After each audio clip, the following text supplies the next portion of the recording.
Malgré la crise russo-ukrainienne et celle qui sévit au Moyen-Orient, le prix de l'essence et du gasoil a baissé de 13% sur toute l'étendue de la République démocratique du Congo. C'est le ministère de l'économie nationale qui a annoncé cette nouvelle. Mais quel est l'impact de cette décision sur l'économie congolaise?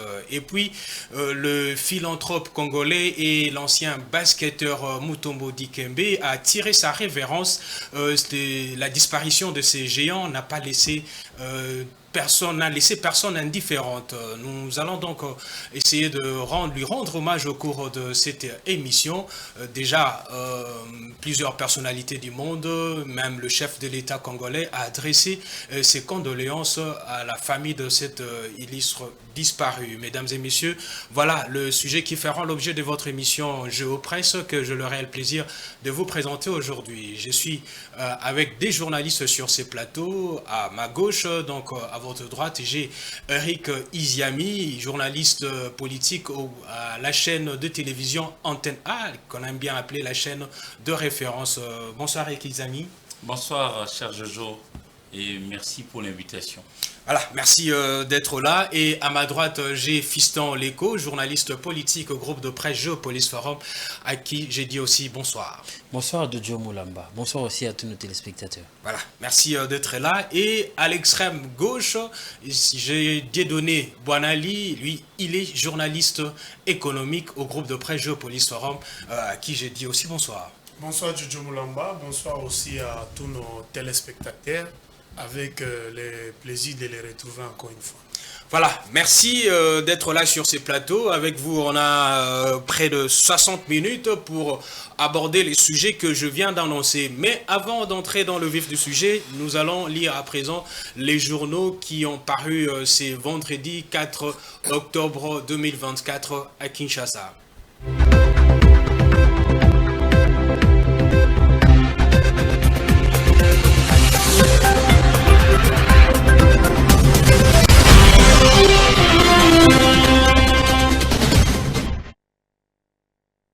Avec la grande nouvelle, malgré la crise russo-ukrainienne, le prix de l'essence et du gasoil baisse de 30%, un coup de maître de Mukoko Samba. Voilà le titre de Géopolis Hebdo. D'après l'auteur de cet article, c'est une bonne nouvelle pour l'économie de la République démocratique du Congo. Le ministère de l'économie nationale a annoncé une baisse de prix de produits pétroliers sur l'ensemble du pays. Dans la zone ouest et nord, les litres d'essence passent de 3340 à 2990 francs congolais, alors que les gasoils passent de 3435 à 2979 francs congolais, soit une réduction de 13%. Dans la zone est, les litres d'essence y négocient désormais à 3776 francs congolais et les gasoils à 3762 francs congolais. Et enfin, dans la zone sud, le litre d'essence revient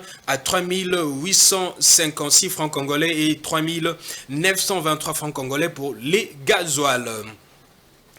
Parlons d'un drame qui s'est produit dans le lac Kivu, 23 morts et des dizaines de disparus dans un naufrage sur le lac Kivu. 58 survivants ont été exfiltrés des eaux et conduits aux soins médicaux grâce à l'intervention de FRDC. C'est les titres de Forum 2As qui ajoute tout de même que Fachi exprime sa consternation et ordonne une enquête. D'après ces journaux de la 11e rue, ces naufrages sur l'urgence, ces naufrages interpellent sur l'urgence de renforcer la sécurité sur ces lacs, souvent empruntés par les populations locales en raison de l'insécurité terrestre provoquée par la présence de groupes armés tels que le rebelle du M23 qui occupe certaines zones de la région. Dans le même registre, Congo, nouveau titre, naufrage répété, Jean-Pierre Bemba tremblait déjà pour ces quotidiens. Le même cause produisant le même effet, le vice-premier ministre en charge du transport, voie de communication et désenclavement, Jean-Pierre Gombo, pourrait-il démissionner ou serait-il révoqué par le chef de l'État à cause de ces naufrages à répétition qui endettent la République démocratique du Congo, s'interroge Congo Nouveau, avant d'ajouter que en son temps, le président Kabila avait révoqué la ministre de Transport.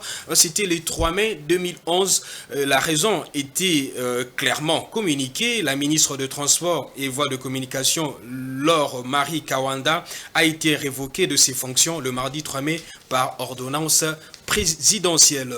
On va boucler cette revue avec la radio onisienne, Radio Okapi, qui titre Félix Tshisekedi et Emmanuel Macron passent en revue la situation sécuritaire de l'Est de la RDC. Et c'est pour la deuxième fois consécutive en l'espace de 5 mois que les deux chefs d'État se rencontrent et échangent autour du rétablissement de la paix en RDC. En avril dernier, ils avaient pris l'engagement de travailler ensemble pour trouver une solution durable et rétablir la paix dans la partie est de la RDC. La question d'agression rwandaise sera également abordée au cours de discussions prévues avec deux chefs d'État venus participer au 19e sommet de la francophonie qui s'ouvre ce vendredi 4 octobre 2024 à Villers-Cotterêts au sein de la Cité internationale de la langue française au nord de Paris. Voilà, c'est tout pour la lecture de journaux parus ce vendredi 4 octobre 2024.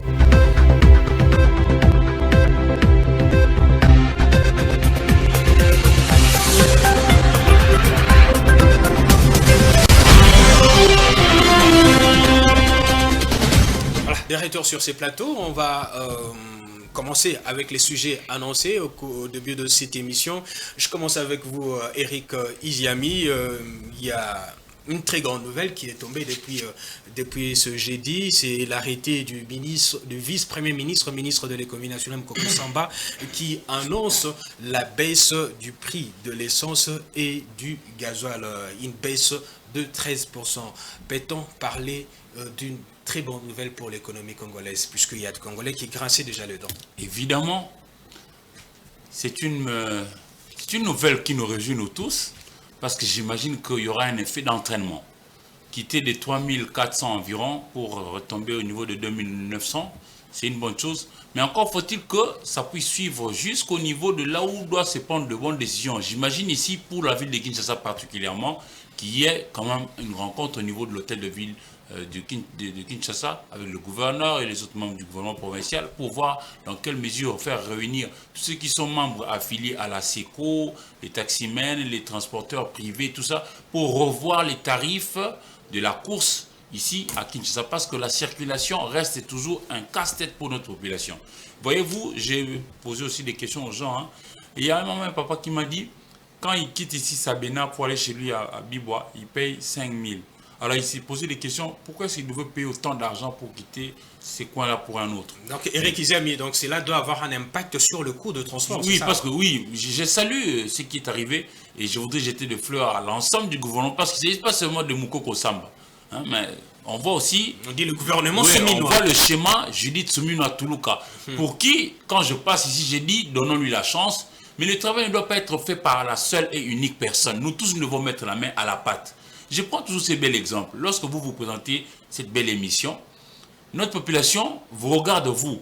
Mais on oublie souvent que derrière vous, il y a un caméraman. Il y a Eneka Kamba, il y a John il y a un preneur de son, il y a beaucoup de gens qui sont autour pour que la nourriture soit bonne sur la table. Pareil aussi pour le gouvernement. Ici, nous encourageons Maman Julie Tsumine à Toulouse à pouvoir faire davantage, pourquoi pas les autres départements du gouvernement, pour qu'on arrive petit à petit à apporter des solutions aux préoccupations des Congolais. Vous savez, lorsqu'on baisse par exemple le prix de l'essence au niveau de la pompe, j'imagine que les transports aussi baissera. Et lorsque celui-ci baissera, j'imagine que les trajets pour amener par exemple une denrée alimentaire qui quitterait le Congo central pour Kinshasa, la grande agglomération, il y aura des incidences positives pour nous tous. Et si nous arrivons à accéder à ce bien-là des premières nécessités, nous mangerons à notre faim. Et puis je crois que ça va quand même alléger plusieurs familles. Donc je salue cette nouvelle que j'applaudis de demain.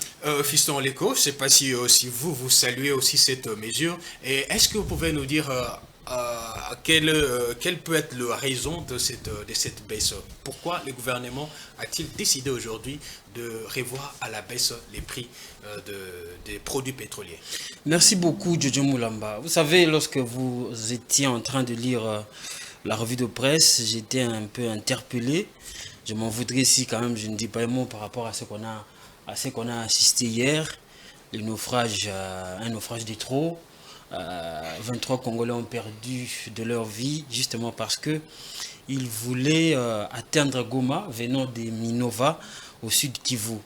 Alors ce sont des morts qu'on peut pas facilement, qu'on peut quand même normalement éviter et par peut-être un gilet de sauvetage, par peut-être contrôler les charges des bateaux qui sont sur nos eaux, notamment le lac Kivu, ce qui n'a pas été fait sous d'autres cieux. On assiste à des agitations, on assiste à des démissions, on assiste à des mouvements importants, mais malheureusement, qu'à cela ne tienne, nos condoléances à toutes les familles touchées et nous sommes des cœurs avec eux.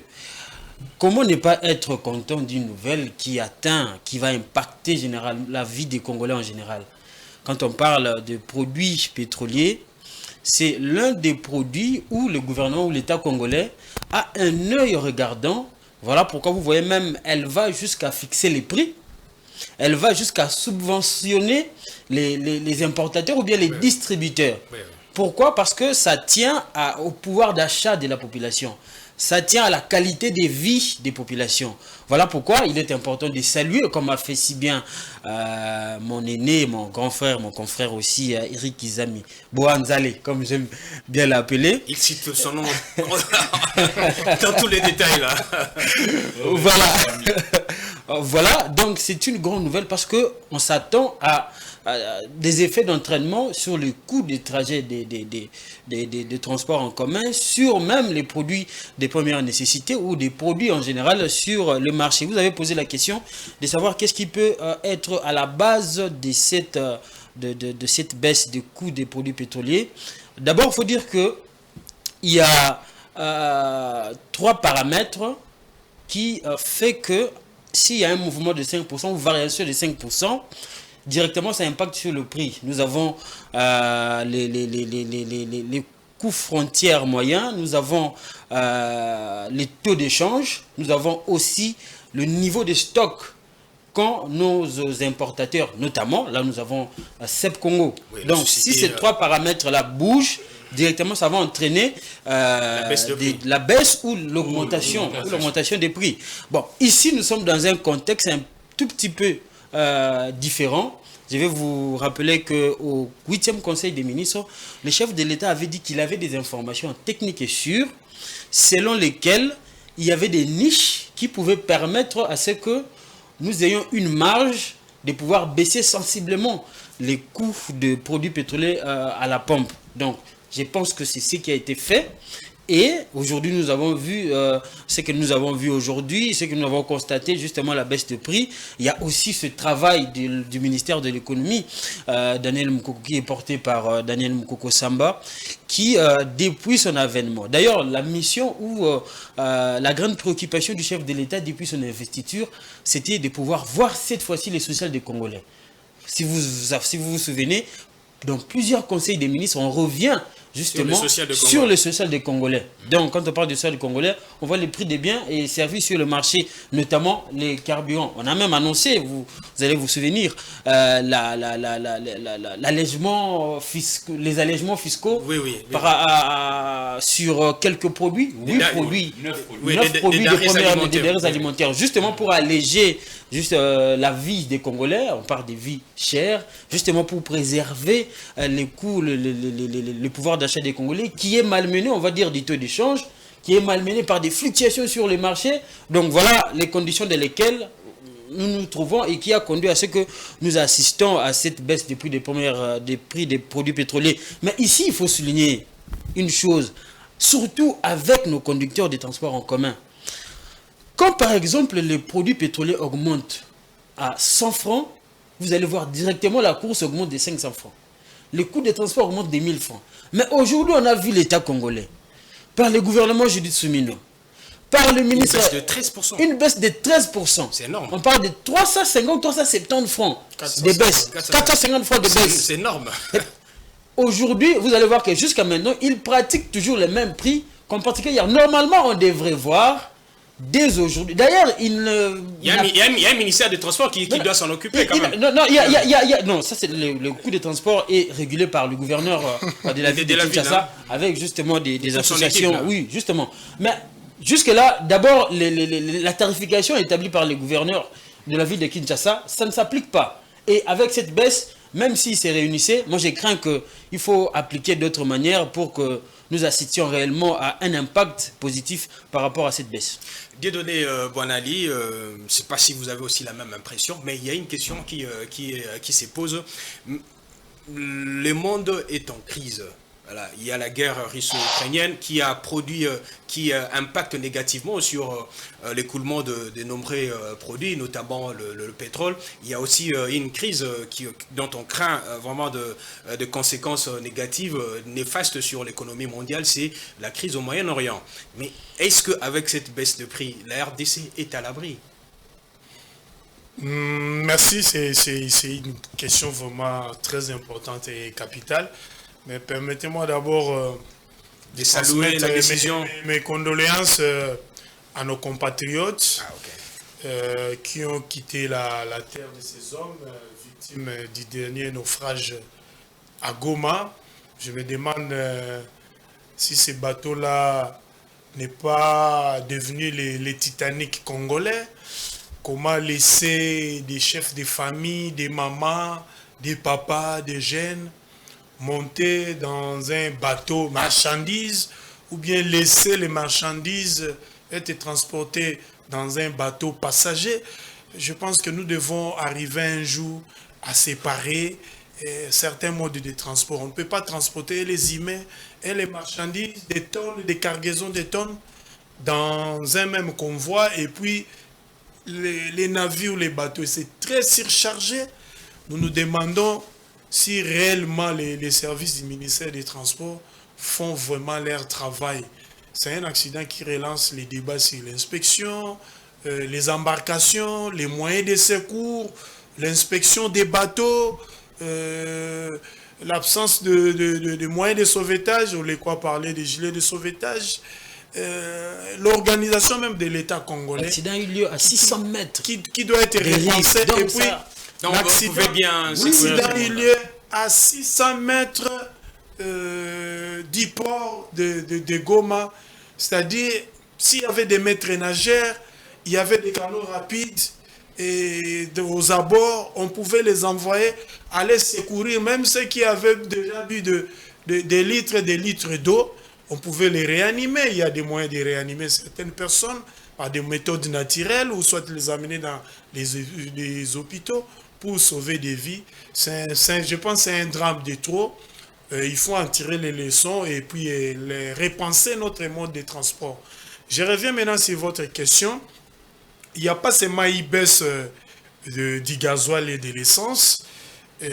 En lisant l'arrêté du vice-premier ministre et ministre de l'économie nationale, le professeur Daniel Mukoko Samba, je constate qu'il y a aussi la baisse du fuel oil marché FOMI, il y a aussi les carburants pour les avions, et les petits porteurs, et les fameux Afgaz et les jets A1.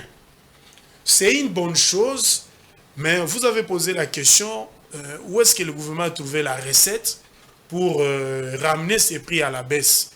Je vous rappelle... Il y a cette crise au niveau mondial. Il y a une crise au niveau mondial, mais ça dépend aussi des sources d'approvisionnement. Où est-ce que vous vous approvisionnez? Moi, je me rappelle, il y a 4 à 8 mois, qu'il y a eu déjà baisse du prix du baril de pétrole, que ce soit à Londres ou bien aux États-Unis d'Amérique. Mais le problème au niveau de la République démocratique du Congo, comme l'a dit Oleko, lorsque les prix des produits pétroliers changent, augmentent ne fût-ce que de 100 francs congolais, c'est tout le monde qui suit la cadence. Augmentation des prix des transports, augmentation des prix des biens et des services, augmentation des produits alimentaires, des prix même des avions, j'en passe. Mais lorsqu'il y a l'acte contraire qui se fait, c'est-à-dire le prix du baril du pétrole sur le plan international baisse, vous allez voir les importateurs des produits pétroliers vous dire non, on ne peut pas baisser les prix à la pompe parce que le prix du baril a baissé. Il y a plusieurs paramètres qui entrent en compte dans la fixation du prix. Ils vont vous dire, il y a la fiscalité, il y a les taux d'échange qui est volatile. Ils vous donnent plusieurs raisons. Mais là, nous félicitons le gouvernement. Là, j'ai rejoint Eric Izami, qui a dit qu'il ne faut pas jeter seulement des fleurs à Moukoko Samba Sel. Il est ministre de l'économie, mais il a décidé sur le secteur des hydrocarbures. Déjà l'arrêté signé par lui qui est géré, et Sakombi. Voilà, qui est géré par Molendo Sakombi. Et il y a des incidences financières, baisse ou augmentation des recettes.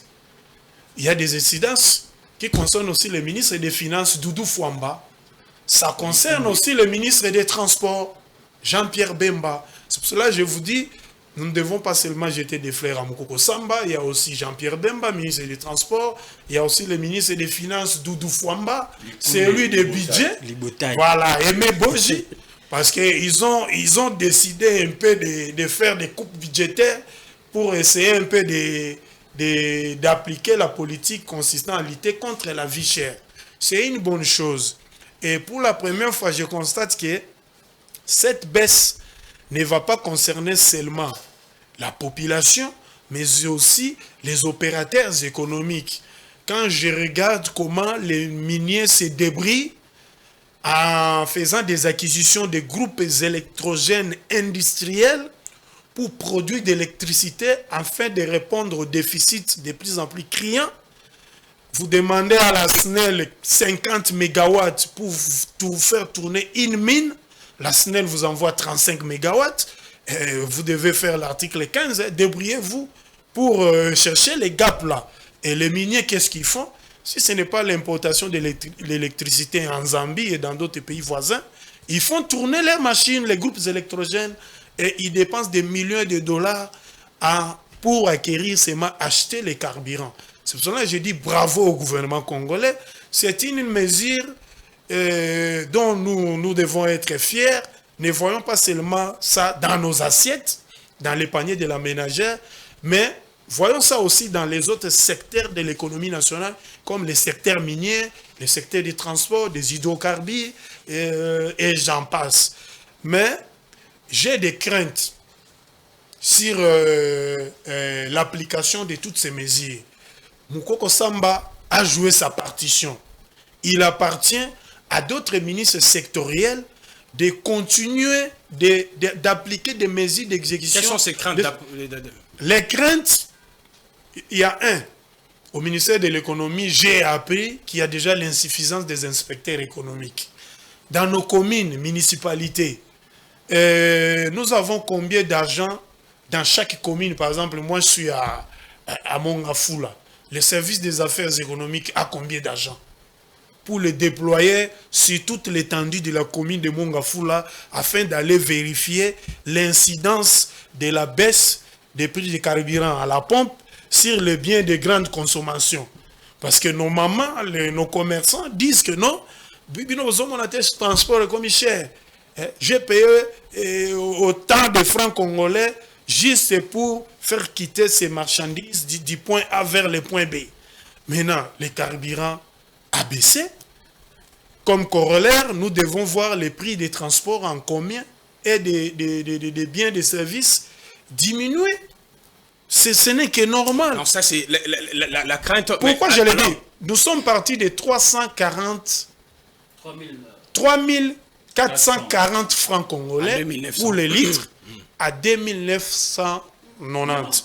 Tout calcul fait, j'ai constaté qu'il y a baisse de 450 francs congolais. C'est énorme. Si vous ajoutez 50 francs, vous avez un pain. 500 francs, c'est encore le prix d'une course ici à Kinshasa. D'accord, la grande crainte, c'est quoi? Oui, on va vous revenir. L'Israël menace, sur le plan international, l'Israël menace, en cas d'attaque de l'Iran, de bombarder les installations pétrolières de Téhéran. Or, nous savons tous que l'Iran fait partie d'une grande organisation. C'est le troisième pays producteur de l'or noir dans le monde. si on déstabilise seulement l'Iran, ça aura une incidence sur les prix du baril à l'échelle internationale. Ça va pousser le gouvernement congolais à revenir sur sa décision. D'accord, et puis les gens vont dire courte je joie. vais revenir sur vous. Alors, Voilà.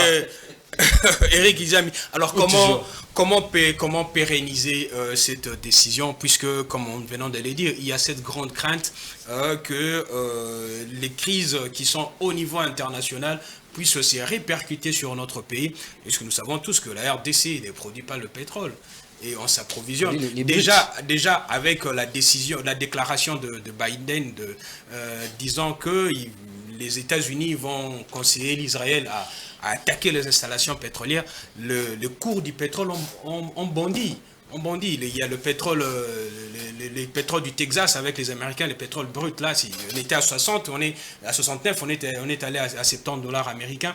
Mais déjà, comment préserver cette décision d'après vous? Comment préserver cette décision? Je crois qu'on va y revenir parce que nous sommes quand même un pays qui a déjà aujourd'hui 64 ans d'âge d'indépendance. Il nous faut quand même voir, ne pas seulement rester à produire le brut. Il faut voir comment faire en sorte que nous puissions avancer comme les autres pays, notamment les Nigériens. Ils sont ici en Afrique comme nous. Pourquoi ne pas faire comme eux? Pourquoi pas emboîter le pas à l'Algérie et les autres pays qui produisent le pétrole? L'Angola juste à côté.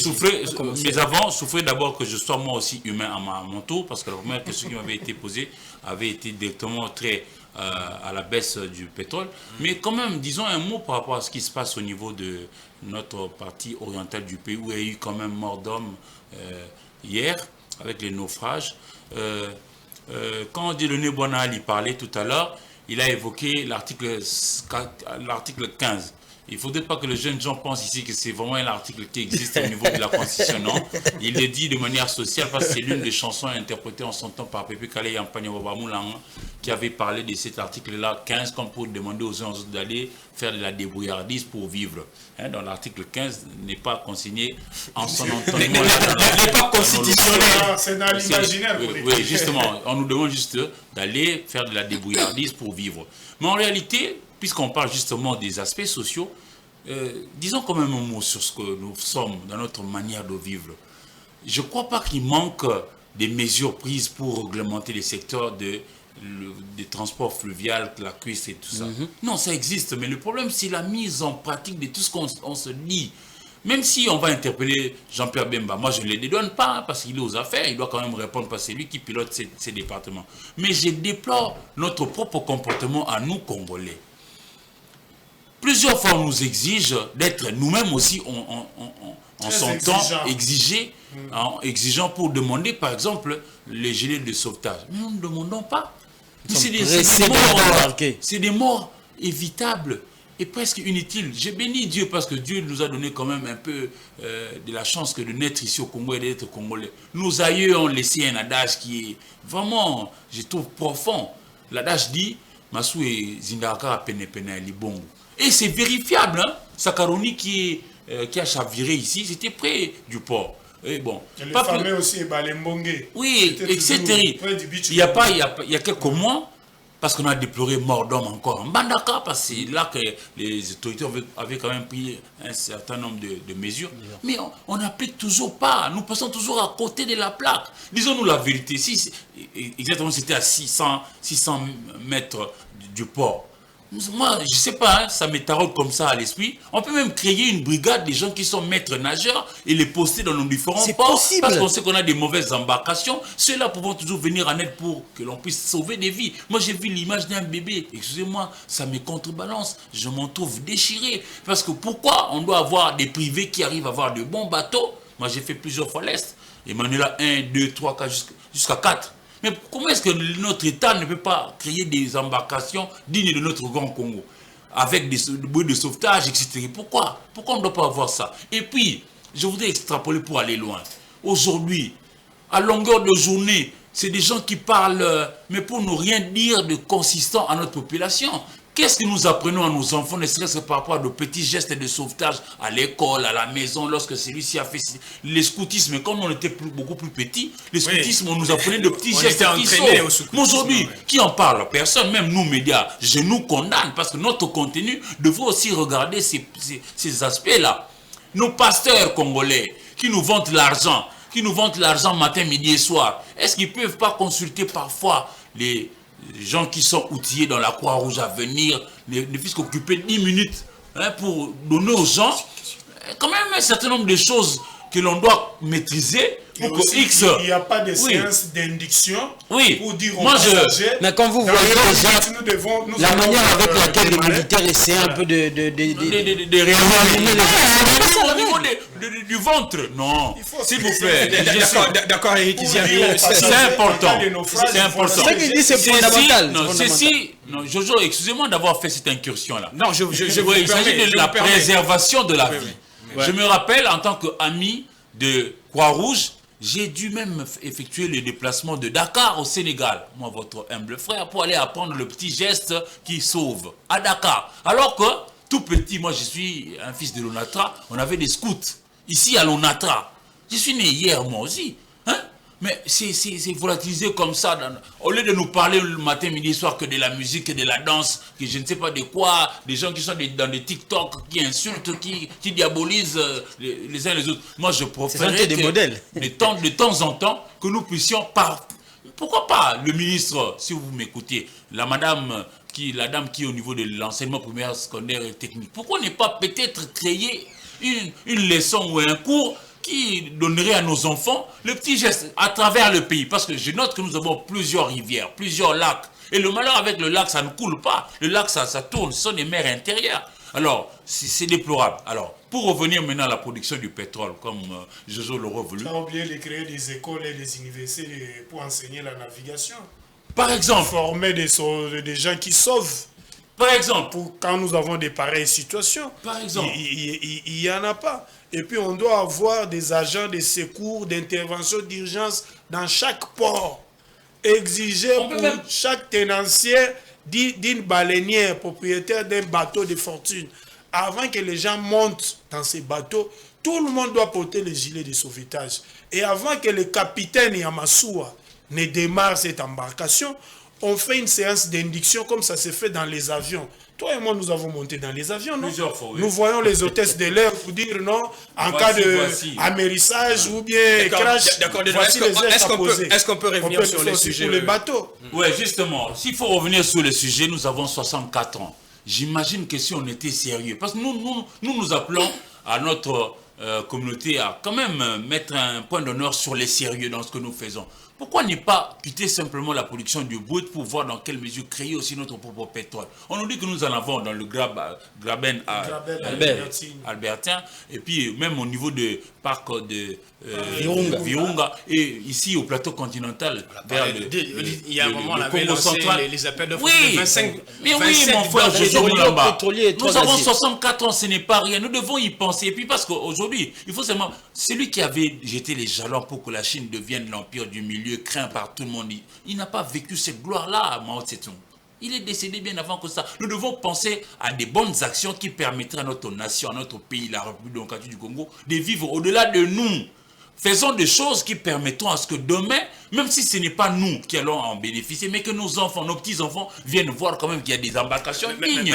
Mais il faut souligner même que l'Angola, après 27 ans de guerre, aujourd'hui, il se dispute la première place avec les Nigérias. Vous savez pourquoi? Ils sont sérieux. Pétrole. Ils sont sérieux. Parce que Jojo, cette histoire de naufrage de nos frères de l'Est est arrivée comment? Par rapport au fait que quand on donne l'argent pour, par exemple, construire la route qui devrait relier Bukavu à Goma, il y a des gens qui bouffent cet argent-là et il se la coule douce ici à Kinshasa.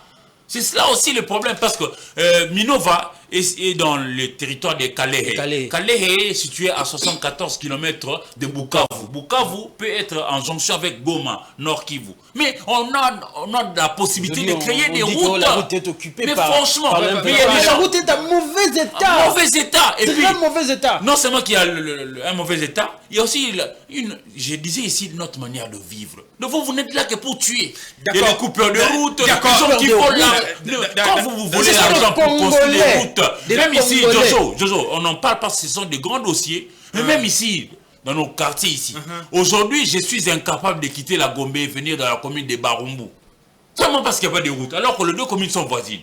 Je suis incapable de quitter Kinshasa pour aller à Barumbu et vice-versa. Je ne sais pas aller, par exemple, emprunter l'avenue Kalembe-Lembe à Lingwala. Je ne sais pas. Kabambare, Niambo est devenu un lac impossible. Kassai, non, tu peux pas. Tu dois tomber à la renverse quand tu revois aujourd'hui l'avenue qui autrefois on a appelé Bokassa. L'homme Makani. Moi j'ai souvent dit aux amis, mais si l'homme était lui-même en vie, il allait nous créer une chanson ici pour nous balancer nous tous. L'empereur Bokassa. Alors fiston, soyons sérieux dans ce que nous faisons. Oui, et je crois qu'avec les sérieux, on va tant soit peu, petit à petit, avancer. Il nous faut un autre karmapa pour chanter pour ces avenirs-là. Ça va pousser peut-être les gouvernements provinciaux à les réhabiliter. D'accord, fiston Léco, je vous pose aussi la même question. Qu'est-ce qu'il faut pour la République démocratique du Congo pour que cette mesure soit préservée. Tout à l'heure, là, Dieudonné Bouanali a parlé, il faut éviter le courte joie, juste pour quelques mois, et puis après, on va revenn'est dans nos situations. Si ça sera une courte joie, on va nous rire au nez. Nous devons tout faire pour maintenir ça et le conserver longtemps. Il faut maintenir ça. La RDC ne produit pas le pétrole, alors qu'elle a 2 gisements de pétrole. Merci beaucoup. Bon, moi, je vais dire sincèrement que on n'a aucune marge de manœuvre pour maintenir le prix du pétrole. Il est vrai qu'aujourd'hui, on parle de la baisse, mais nous dépendons littéralement et royalement de l'extérieur. Parce que nous ne produisons que des bruts. Et c'est à un seuil très réduit. Nous sommes autour de 27 000 barils par jour. Alors que l'Angola... Avant même que nous soyons nés, on nous parle toujours que la RDC ne produit que 25 000 barils alors que l'Angola aujourd'hui est dans des millions. Le Nigeria même, 1,3 million par jour. C'est la même maladie que nous avons. Est-ce qu'aujourd'hui, par exemple, je vais donner un exemple. La mayonnaise, je ne vais pas citer la marque. Par exemple, les mayonnaises qui viennent de la Belgique. Est-ce que nous avons un pouvoir pour décider durablement sur son prix? C'est impossible. Parce qu'on n'en produit pas. On n'en produit pas. Par exemple, encore, mais les téléphones que nous utilisons. Ça vient d'ici. On peut aussi avoir ça. On peut aussi fabriquer ici. Oui. Par exemple, les téléphones. Aujourd'hui, nous parlons des coltons. Il y a même des spots qui passent à la télévision. Que les téléphones que vous utilisez dans le monde, les matières pour les fabriquer viennent d'ici. Le président Vital Kamerhe venait de le dire aux élus députés nationaux ivoiriens. Oui. Justement. Et il avait fait bien que de le dire. C'est la même maladie. C'est la nature de notre économie, l'extraversion. C'est-à-dire que pour les produits pétroliers, moi je crains que cette situation au niveau international, avec l'instabilité sécuritaire qu'il y a au Moyen-Orient, que nous n'ayons pas vraiment des béquilles ou des marges de manœuvre. Je suis même, fiston Léco, il y a un analyste de la banque suédoise, il est spécialiste de matières premières, il dit que si on supprimait les installations pétrolières iraniennes, les pétroles pourraient atteindre $200. Les prix du baril pourraient atteindre justement, $200. Parce que l'OPEP a un quota de production de chaque année. Quand il y a déstabilisation au niveau de la production, ça déstabilise toute la structure. Et c'est le monde entier qui va en pâtir. Et la République démocratique du Congo, l'Afrique, les surcroît, c'est compliqué. C'est compliqué. Alors, je voulais ajouter une chose. Eric Izame a parlé, sans le dire, qu'il faudra la République démocratique du Congo produire ces produits pétroliers. Oui, nous en sommes capables. À long terme. Nous avons des gisements. Le problème, c'est au niveau de la volonté politique, parce que depuis que la République démocratique du Congo existe, il n'y a qu'un seul homme qui a osé doter notre pays d'une raffinerie. C'est Mobutu. Mais malheureusement, c'était vers les années 64-65. Mais malheureusement, lui aussi, il avait été roulé par son administration. Pourquoi je l'ai dit? Les spécialistes dans le secteur des hydrocarbures disent que notre hydrocarbure, c'est-à-dire le pétrole congolais, le brut, est lourd. Et pourtant, le trésor public à l'époque de Mobutu avait déboursé de l'argent pour acquérir une raffinerie. Mais cette raffinerie n'était pas adaptée au brut congolais. C'est ce qui a fait que les premiers litres du carburant raffiné n'étaient pas sortis de la saucire jusqu'aujourd'hui. Et les machines sont... Et il y a 10 ans, on a même acheté... Il y a 10 ans, sous Kabila, on a essayé encore de doter la saucire, la société congolo-italienne de raffinage, d'une machine d'une usine, je voulais parler d'une usine pour produire des émulsifiants. C'est en fait les produits qu'on utilise pour construire des routes. Hein? C'est en fait les bitumes, merci pour les mots. Pour produire les bitumes sur place, parce que nous avons un gisement de bitume à Mavouma dans le Congo central. Exactement. On l'importe. Et puis, à partir même des déchets. Nous avons tout. Oui, nous avons tout. À partir même des déchets du Zoukabir, on pourrait produire des bitumes et puis faire en sorte qu'on puisse asphalter, diminuer les coûts au kilomètre de construction d'une route bitumée ou asphaltée. Et ça allait nous permettre, parce que nous avons plus de 150 000 kilomètres de routes tracées par les Belges, mais on a moins de 6 000 kilomètres de routes asphaltées. À l'heure actuelle, si vous allez à l'office des routes, mieux au ministère des Infrastructures, on va vous dire que nous avons plus ou moins 5 000 kilomètres des routes asphaltées. C'est une honte. C'est 150 000 voilà, Dieudonné kilomètres Bonali. de routes que nous avons. Voilà, Non, mais là, ce que mes amis... on doit poursuivre l'émission. S'il vous plaît, excusez-moi. Le sujet est intéressant, mais il faut qu'on poursuive. Juste un mot. Parlons de raffinerie. Juste un mot parce que mon ami... Vous voulez tous parler au même moment. Il faut que les taux d'échange restent stables, comme on le constate maintenant. Là encore, nous félicitons le gouvernement, surtout le nouveau ministre des Finances. Nous sommes partis de 1 dollar à 2850 francs congolais. Maintenant, actuellement, même si vous allez dans les différentes banques commerciales, à la Banque centrale, même sur place ici à Gombe, les châteaux, on va vous dire que 1 dollar, c'est autour de 2800 francs congolais.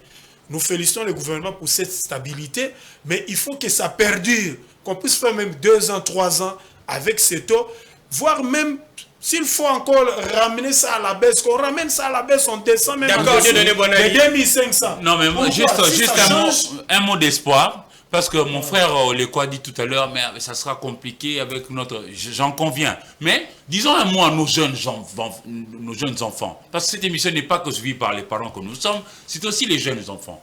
Allons à l'école, et à la bonne école, non pas par instinct d'imitation. Allons-nous à l'école plutôt, allons-y plutôt à l'école pour apprendre des sciences qui sont restées un peu à la traîne. Ne faisons pas tous l'économie ou tous les droits, parce qu'il y a trop de théoriciens. Moi, j'aurais voulu que nos enfants se lancent plutôt dans ce qui est technique. Pourquoi n'est pas, par exemple, la pétrochimie, la médecine, etc. Parce que la médecine, on en aura toujours besoin parce que les gens tomberont toujours malades. Le mal de chez nous, c'est quoi? Tout le monde veut être, par exemple, aujourd'hui, communicologue. Il y en a tellement un trop plein. Mais je voudrais quand même que l'on puisse diversifier, même dans notre manière d'orienter nos enfants par rapport aux études supérieures. Et si les autorités peuvent prendre une décision que de pouvoir les orienter par rapport à ce que nous détenons comme matière première. Oui. Je note que, par exemple, pour le territoire des Manono, nous sommes dans les Tanganyika, 70% du lithium. Mais pourquoi ne pas y implanter des écoles qui vont enseigner aux enfants, apprendre aux enfants une spécificité liée à la matière première qu'ils ont sur place. Imaginez un peu si on avait des écoles de pêche à Mwanda. C'est sur place, à côté. Et pourquoi pas des écoles de foresterie à Mbandaka. La forêt est là, etc. Selon les réalités de chacun de nos coins. Justement. Ouais.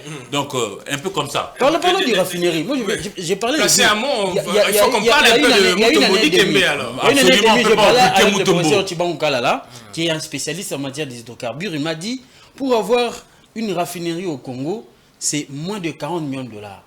Moi, je me dis, mais... 40 millions de dollars, c'est rien, alors avec tout ce que les gens s'en tapent ici. Voilà un peu la situation.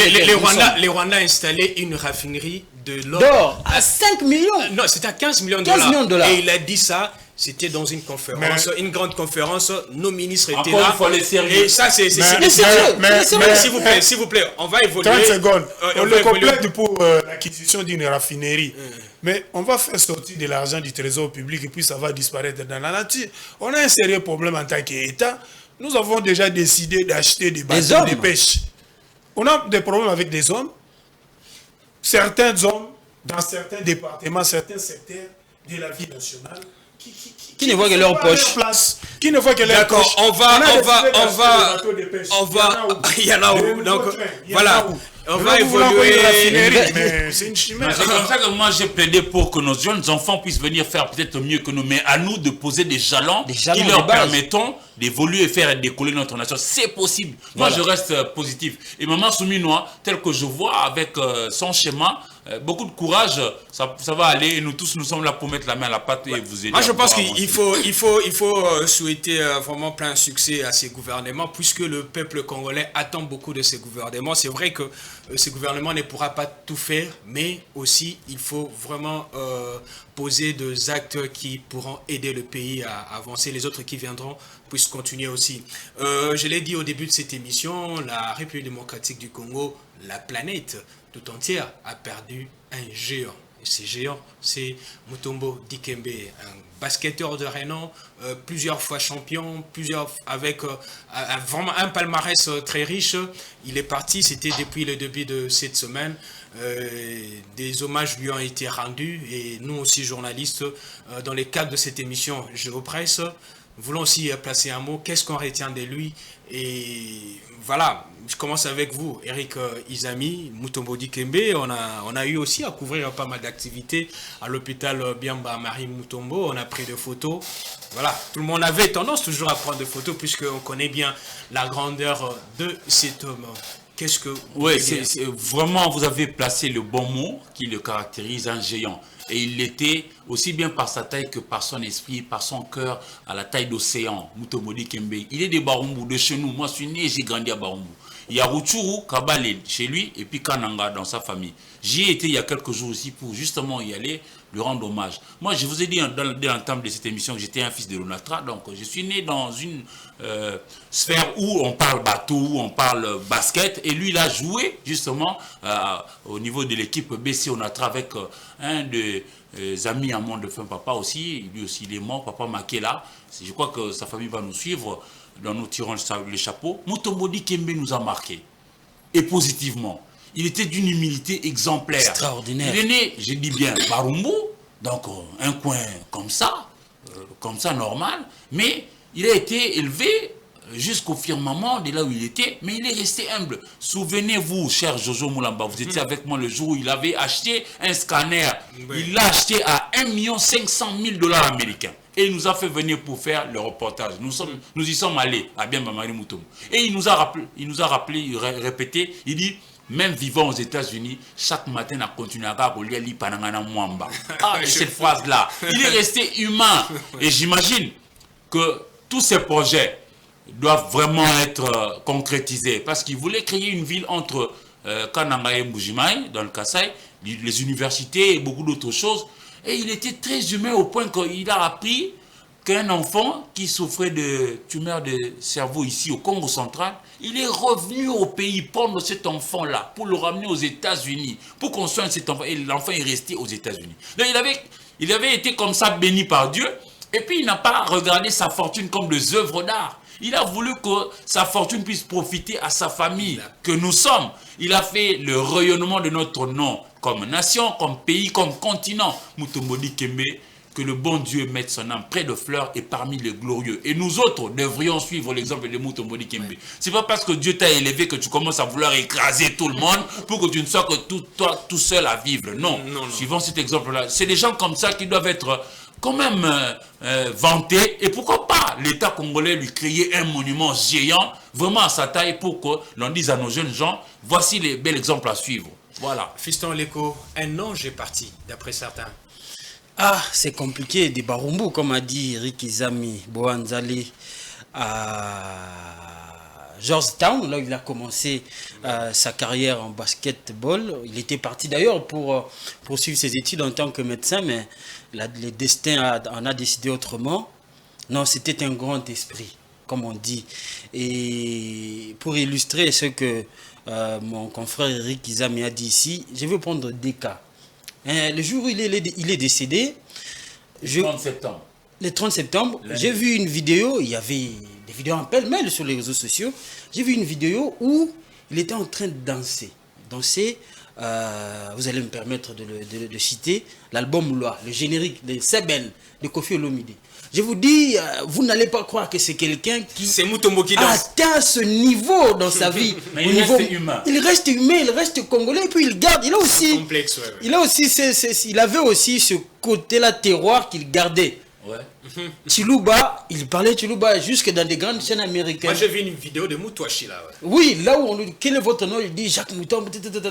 Il cite son nom. Vous savez, au Congo, il y a des gens qui font 2 mois à Paris et il revient. Il commence à faire du foufou. Il prend, il est un peu image, il met de l'eau, il met la main dans l'eau. Il oublie même les noms des gens dans les quartiers, mais c'était pas lui. Non. Il a dansé Loi comme il était vraiment un kino. Un deuxième exemple, je l'ai vu. Je pense que c'était une école qu'il a construite à Mbujima ou Kananga.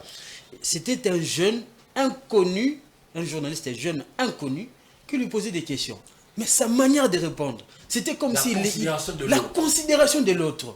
Vous avez vu ce qu'on a vu récemment avec un journaliste, avec un musicien congolais. Avec un musicien congolais qui se prend pour un petit dieu là. D'en haut. Regardez Mutombo Dikembe. Les gens qui Barack Obama ont rendu hommage. Michelle Obama, les gros de ce monde ont rendu hommage. George Bush. Mais vous qui, par exemple, votre hommage sera, je ne sais pas où, mais bon, voilà, on va saluer la mémoire de ce grand homme qui a été exemplaire dans tout ce qu'il a fait. Il a dit, moi j'ai voulu être un grand défenseur dans le basketball, et il a dit, je le fais, je suis très fier de le faire, avec son doigt, non, today. Son signe légendaire. Et c'est un grand, déjà sur le terrain, un grand en dehors du terrain. Vous avez cité ici l'un de ses œuvres caritatives qui va rester, là je vais exhorter vraiment les autorités de l'État congolais, s'il faut même subventionner cette œuvre, l'hôpital Biamba Marie Mutombo. Et où a-t-il construit cet hôpital? À Massina. C'est un faubourg. Qui pouvait imaginer? Voilà, donc c'est un grand esprit. Et oui. Il a construit beaucoup de choses ici à Kinshasa. Oui. Et il ne s'attend pas, je ne crois pas qu'il s'attend à des bénéfices pécuniaires. Non, pas du tout. Donc c'est un modèle pour la jeunesse aussi congolaise de persévérer, de croire à ses rêves. Congolaise, même africaine. Je contextualise un tout petit peu pour nos jeunes qui nous suivent. Voilà. Donc c'est ça. C'est un grand qui est parti et coup de chapeau. Bon. C'est très regrettable de parler de Mutombo Dikembe, une personnalité modeste, humaniste, aimable. Dieu ne lui avait pas donné seulement une grande taille, mais aussi un grand cœur. Il aimait ses compatriotes, ses proches. Sa famille est allée au-delà du cercle biologique. Il a fait de la nation congolaise sa famille. Quand vous voyez ses faits et gestes de son vivant, c'était vraiment un Congolais. Et malgré la petite naturalisation qu'on lui a donnée aux États-Unis, il est resté Congolais, comme l'a dit Oleko, dans sa culture, dans son vécu, dans tout ce qu'il mangeait. Et il faisait tout le temps des navettes. États-Unis, République démocratique du Congo, pour venir finaliser certains projets et accélérer d'autres. En tout cas, on a beaucoup de choses à dire sur Mutombo Dikembe, mais le temps qui nous est imparti ne va pas suffire. Mais je vais parler de Mutombo Dikembe comme philanthrope et comme défenseur. Je commence par philanthrope. C'est quelqu'un qui a gagné des millions en jouant au sport. Qui dit sport, dit jeunesse, c'est-à-dire il a été bien encadré dans son jeune âge, et que ce soit par ses parents, que ce soit par l'État, que ce soit par ses éducateurs, c'est-à-dire ses enseignants, les directeurs de l'école, l'équipe de basket, le BSONATRA, la fédération, et lui-même il avait mis du sérieux dans sa vie. Ouais. Il n'a pas fait comme on voit dans les jeunes d'aujourd'hui, qu'on appelle les jeunes de Kilelo. Vous avez un peu de sous, la course à l'alcool. Vous avez un peu de sous, la course à 2, 3, 4 femmes. Vous avez un peu de sous, c'est prendre les bombés. Mutombo Dikembe a pris un autre itinéraire. Il respectait aussi les bons dieux. C'est pour cela qu'il est arrivé au sommet de son art et il a gagné beaucoup d'argent dans sa vie jusqu'à ne pas vous allez les mettre dans un compte bancaire pour les regarder comme des œuvres d'art, comme a dit Eric Izami. Mais il a investi. Il a investi parce qu'il s'est dit que l'argent, c'est aussi un bien. C'est une matière périssable. Demain, cette banque peut tomber en faillite, je vais perdre mon argent. Mais si je l'investis dans l'immobilier, en construisant des hôpitaux, en construisant des écoles, des universités, demain, je peux perdre mon argent, mais je ne perdrai pas mon patrimoine immobilier. Demain, je vais perdre mon argent, mais si je ne suis pas encore en vie, demain, si Dieu me rappelle, les gens parleront de moi à travers ses œuvres. Je regrette seulement une chose, il a construit un hôpital à l'est de la ville de Kinshasa, l'hôpital Biamba Marie Mutombo. Il ne s'est pas arrêté là, il a créé une fondation pour aider les nécessités, les pauvres. C'est grâce à Mutombo Dikembe que certaines maladies en République démocratique du Congo, les soins sont devenus gratuits. Je me rappelle, avant qu'il en soit l'initiateur, certaines maladies comme le bec de lièvre, de tumeurs, qu'est-ce qu'on peut, je peux donner? Voilà. Des fistules même. Des fistules, ces maladies-là obstétricales, ces maladies-là en République démocratique du Congo, en tout cas, si vous n'êtes pas né dans une famille riche, c'est impossible. C'est impossible, vous partez, vous allez mourir. Mais quand Mutombo Dikembe a inauguré son hôpital, l'émission là. Je disais que Mutombo Dikembe, c'est quelqu'un qui a fait beaucoup, mais dans votre émission, le temps qui nous est imparti ne va pas suffire pour parler de lui. Mais en tant que philanthrope, c'est grâce à Mutombo Dikembe que certaines maladies chroniques autrefois, comme le bec de lièvre, on les a cités tout à l'heure, les soins sont devenus gratuits à l'hôpital Biamba Marie Mutombo et d'autres hôpitaux ont emboîté les pas à Biamba Marie Mutombo, comme HJ de Yarish Yaktani à Limité Première. Vous avez les différents hôpitaux de Maman Olive, l'ex-première dame. Cette liste n'est pas exhaustive. Aujourd'hui, tous ces hôpitaux organisent des campagnes de 1 à 3 mois, demandant aux gens, aux Congolais qui ont ces maladies, où il y a un proche, de les amener, on va les soigner gratuitement. C'est grâce à Mutombo Dikembe. En tant que aussi défenseur, je pense, beaucoup de gens se font appeler, je suis influenceuse, je suis influenceur. Les meilleurs influenceurs d'entre nous, je pense Jojo Moulamba, permettez-moi de le dire, c'est Mutombo Dikembe. Il n'a jamais été DG. Pas influenceur au sens de TikTok. Pas au sens de TikTok. Il n'a jamais été DG. Il n'a pas volé. Il n'a pas volé l'argent du trésor public pour se faire construire un hôpital et une université qui devait porter le nom de son père, Samuel Mutombo, dans les Grands Kasaï. Et je demande, si les travaux ne sont pas terminés, son oncle, le gestionnaire actuel de l'hôpital Biamba Marie Mutombo de la fondation, Maître Mpoilouman, de continuer cette œuvre salvatrice. Je voulais dire ceci. Mutombo Dikembe a été le meilleur défenseur de notre nation, de notre parti. Partout où il a passé, il a laissé des tâches indélébiles. C'est-à-dire, tout le monde parle en bien de lui, positivement.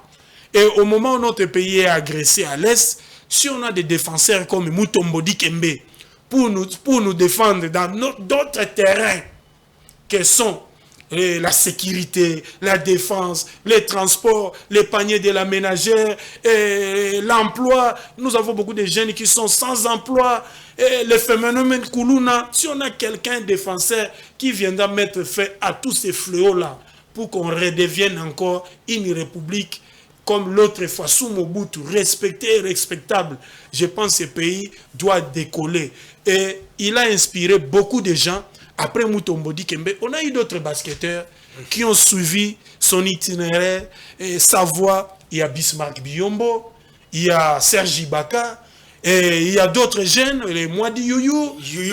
Voilà, ils sont nombreux. De grands noms. Voilà des gens que les jeunes doivent imiter. Et non nos jeunes sœurs qui dansent nus sur TikTok, sur Facebook, et en se spécialisant Dans les dans la injures et- sexologie, Oui, oui. dans les insultes envers nos parents, ceux qui nous ont mis au monde. D'accord, merci. C'est vraiment regrettable. Merci Dieudonné Bonali, merci. Merci. Un immense homme. Oui, oui, merci Dieudonné Bonali, merci Fiston Leko, merci Eric Izami pour, Merci, cher Jojo pour Moulamba. vos pertinentes analyses, pour vos interventions.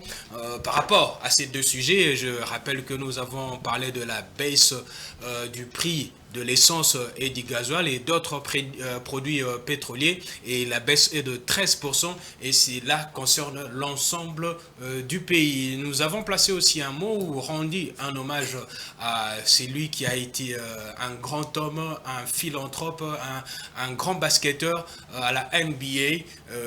J'ai dit Mutombo Dikembe. Merci à l'équipe technique qui nous a accompagnés, Eneka Bamba, John Mukendi, Béni Ifombo, et aussi à vos fidèles téléspectateurs pour votre aimable attention. Notre numéro est sur le bas de votre écran. Vos critiques, vos analyses, vos conseils, vos suggestions, vos encouragements nous permettront aussi d'améliorer la qualité de cette émission. Retrouvons-nous très prochainement avec le même plaisir et d'autres sujets intéressants.